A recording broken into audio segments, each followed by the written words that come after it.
এই শীতের দিনে হাঁসের গোশ আর চিতই পিঠা আমার জানা মতে কেউই মিস করবে না। হ্যালো এভরিওয়ান, আসসালামু আলাইকুম। এই যে হাঁসগুলো দেখতে পাচ্ছ, তার মধ্যে থেকে একটা জবাই করা আছে। এগুলো আম্মু নিজে থেকেই পুষতেছিল, তারই একটা হাঁস। আর হাঁস কোটাতে আব্বু আমাদের হেল্প করতেছিল।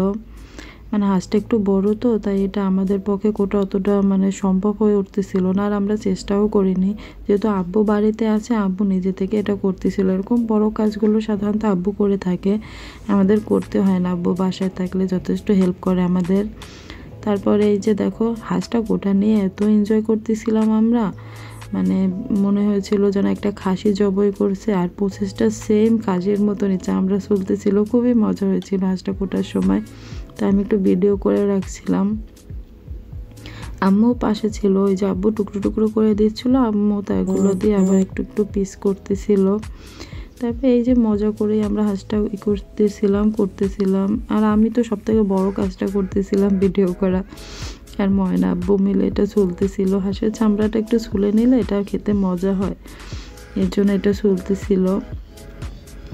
আসলে আমি যতক্ষণ বাড়িতে থাকি তখন একটু উৎসব মুখর পরিবেশ সবসময় থাকে। ঢাকা থেকে আসি, আব্বু আম্মু তো আমাকে ছাড়া কিছুই খায় না, সব কিছু জমিয়ে জমিয়ে রেখে দেয়। আমি আসার পর প্রতিদিন দেখা গেছে এক একদিন এক একটা খাবার তৈরি হয়, এক একদিন এক একটা খাবার খাওয়া হয়।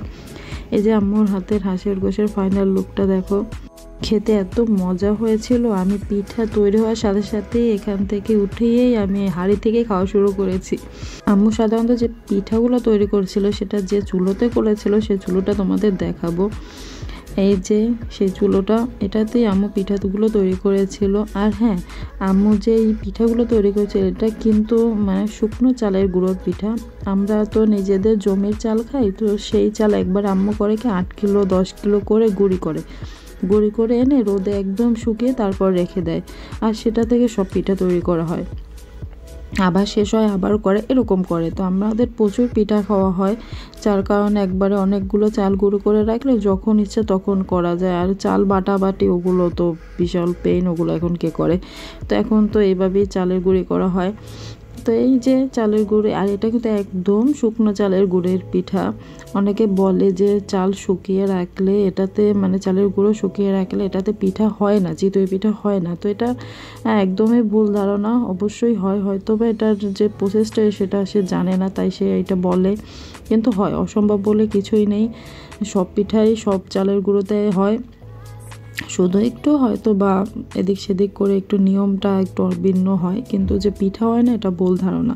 চালের গুঁড়ির দোষ দেওয়া হয়, কিন্তু যে আসলে বিষয়টা চালের গুঁড়ির না, হয়তো বা নিয়মটা সে জানে না।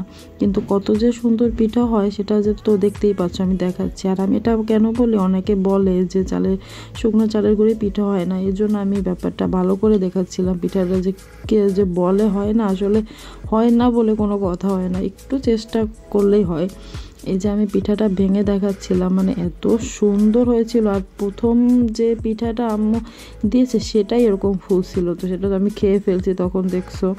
আর তারপরে আমি এসে বসে বসে এটা ভিডিও করতেছিলাম যে এত সুন্দর হয়েছে।